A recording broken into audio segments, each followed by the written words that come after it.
गांव के लोग कहते थे कि हर पूर्णिमा की रात जंगल में एक खूंखार भेड़िया निकलता है। उसकी डरावनी आंखें रात में आग की तरह चमकती थीं और उसकी दहाड़ से पूरा जंगल कांप उठता था। जो भी उसके इलाके में गलती से घुसता वह वापस कभी नहीं आता। गांव वालों में यह डर था कि अगर किसी ने भेड़िए को चुनौती दी तो पूरा गांव खतरे में पड़ जाएगा। रवि, गांव का एक युवा शिकारी, इन कहानियों पर विश्वास नहीं करता था। उसे लगता था कि ये सब केवल डर पैदा करने के लिए कहानियां गढ़ी गई हैं। एक दिन रवि ने निश्चय किया कि वह इस खूंखार भेड़िए का पता लगाएगा। उसने अपने दोस्त अर्जुन के साथ जंगल में जाने का निश्चय किया। दोनों रात के समय जंगल में गए, हाथों में मशालें और तीर कमान लेकर, और खोज शुरू की। जंगल की गहराई में जाते ही दोनों ने महसूस किया कि वहां कुछ असामान्य था। पूरा जंगल शांत था, लेकिन हवा में एक अजीब सी ठंडक और डर का एहसास था। अचानक अर्जुन ने दूर से चमकती हुई दो लाल आंखें देखी। उसकी आवाज कांप उठी, रवि, वो देखो। रवि ने भी देखा कि एक बड़ा भयानक भेड़िया, जिसके मुंह से ताजा खून टपक रहा था, उन दोनों को घूर रहा था।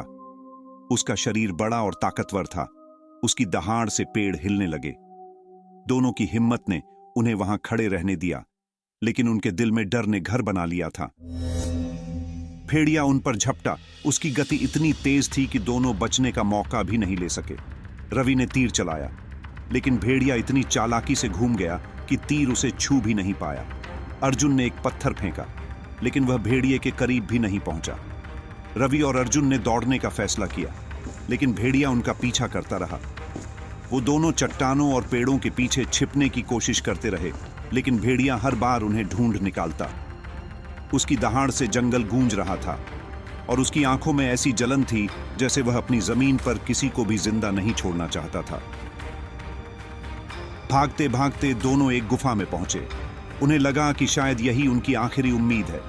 दोनों ने उस गुफा में छिपकर भेड़िए का सामना करने की योजना बनाई। जैसे ही भेड़िया गुफा में घुसा, उन्होंने मशालों से उस पर हमला करने का निर्णय लिया, लेकिन भेड़िया रुका नहीं। वह और भी क्रूर हो गया। वह उन पर झपटा और अर्जुन को गिरा दिया। रवि ने हिम्मत करके उसकी आंखों में जलती मशाल घुसा दी। भेड़िया एक आखिरी चीख के साथ छटपटाया और फिर धीरे धीरे शांत हो गया। अगली सुबह गांव में खबर फैल गई कि रवि और अर्जुन ने खूंखार भेड़िए को मार दिया है। गांव वाले खुश थे, लेकिन रवि को हमेशा इस बात का एहसास रहा कि भले ही उन्होंने भेड़िए को हरा दिया, लेकिन वह रात उनके दिल और दिमाग पर एक गहरा निशान छोड़ गई। गांव अब सुरक्षित था, पर कहते हैं कि जंगल में अब भी भेड़िए की गूंज सुनाई देती है, मानो वह अपने इलाके में किसी और खूंखार प्राणी के जन्म की प्रतीक्षा कर रहा हो।